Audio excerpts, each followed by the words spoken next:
Disclaimer. This video contains intense and frightening content meant for entertainment purposes. It may include scenes that some viewers may find disturbing or unsettling. We recommend viewer discretion, especially for those sensitive to horror themes or with underlying medical conditions that could be affected by intense content. The events portrayed in this video are entirely fictional, and any resemblance to real-life situations or individuals is coincidental. We do not endorse harmful or illegal activities. By continuing to watch, you acknowledge the content warning and proceed at your own discretion. Story 1, Factory of Fear. As I stood outside the looming gates of the old abandoned factory, a shiver ran down my spine. It was a chilly October night, and the full moon cast an eerie glow over the decaying structure.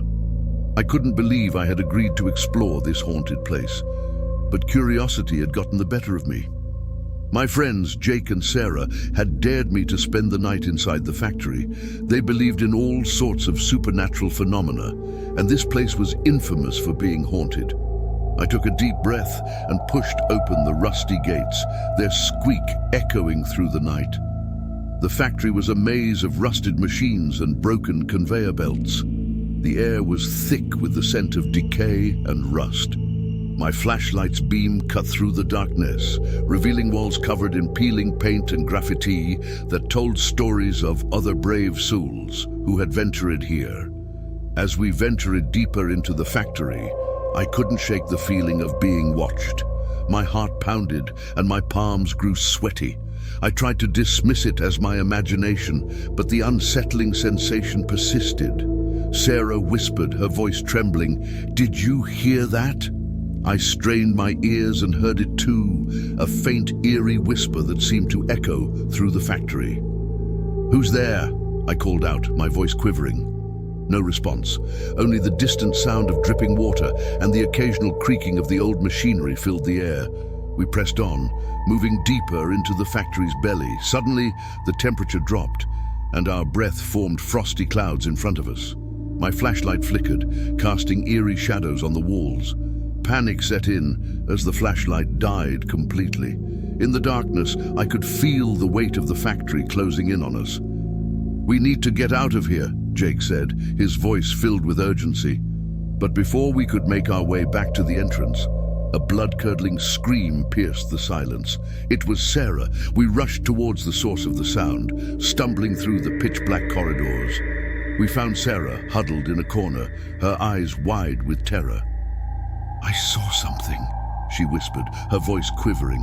"A shadowy figure right there." She pointed to a spot just beyond the beam of my dead flashlight. We strained our eyes but saw nothing. Panic washed over us, and we decided it was time to leave. As we retraced our steps, the factory seemed to come alive around us. Whispers grew louder, and we heard the clanging of metal as if the machines were awakening from their slumber. Then we saw it, a shadowy figure, tall and menacing, lurking in the darkness ahead. My heart pounded in my chest as I fumbled for my phone, desperately trying to turn on its flashlight. When the light pierced the darkness, the figure vanished. With the weak light from my phone guiding us, we sprinted towards the exit. The whispers and eerie sounds pursued us, growing louder and more malevolent with each step. We burst through the factory gates and collapsed outside, gasping for breath. As we caught our breath, we looked back at the factory, now silent and foreboding in the moonlight. We had experienced something truly terrifying, something beyond our understanding. The haunted factory had lived up to its reputation, and we would never forget the chilling night we spent inside its cursed walls.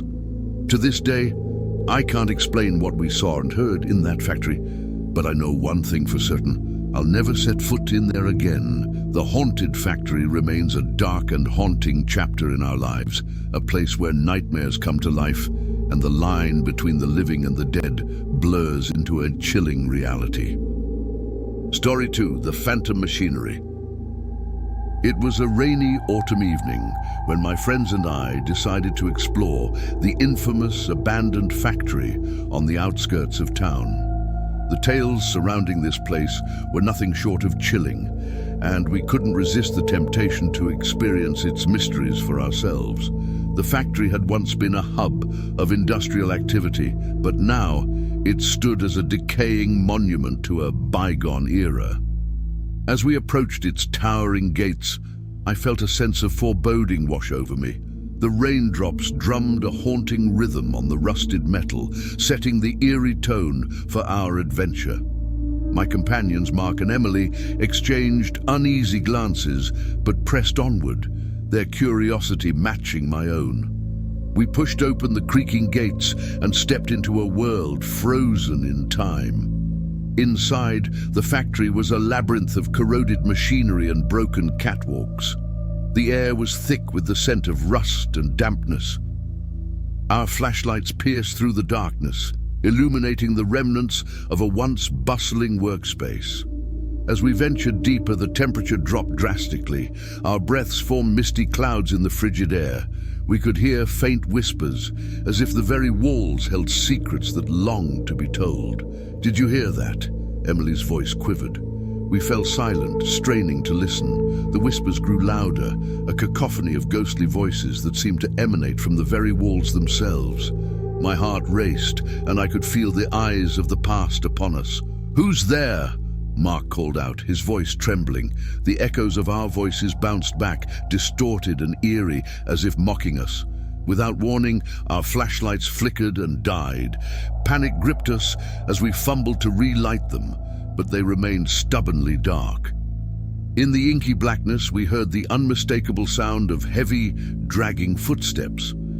Something was moving towards us in the darkness, and it was getting closer. My heart pounded as fear constricted my chest. We huddled together, our breathing shallow and ragged. And then a chilling voice whispered from the shadows, "Leave this place." We strained our eyes but could see nothing. The voice came again, closer this time, filled with an otherworldly menace. "Leave, or suffer the consequences." Terror coursed through our veins as we stumbled backward, blindly searching for the exit. The ghostly footsteps pursued us, drawing nearer with each agonizing second. We burst through the factory gates, our lungs burning, and collapsed on the wet ground outside. As we caught our breath, we turned to look at the factory. It stood there in silence, a dark and brooding presence in the pouring rain. The malevolent force that had driven us out seemed to have subsided. We never spoke of that night again, but the haunted factory remained etched in our memories, a place where the past reached out from the shadows to warn us of the darkness that still lingered within its decaying walls. Story 3: The Phantom Shift. It was a stormy, moonless night when I found myself standing before the ominous gates of the abandoned factory at the edge of town.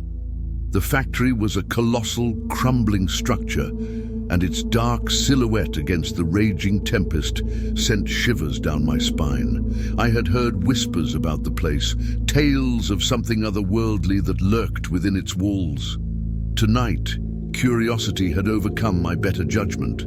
I was alone, armed only with a dim flashlight, which flickered ominously as I entered through the rusty gates.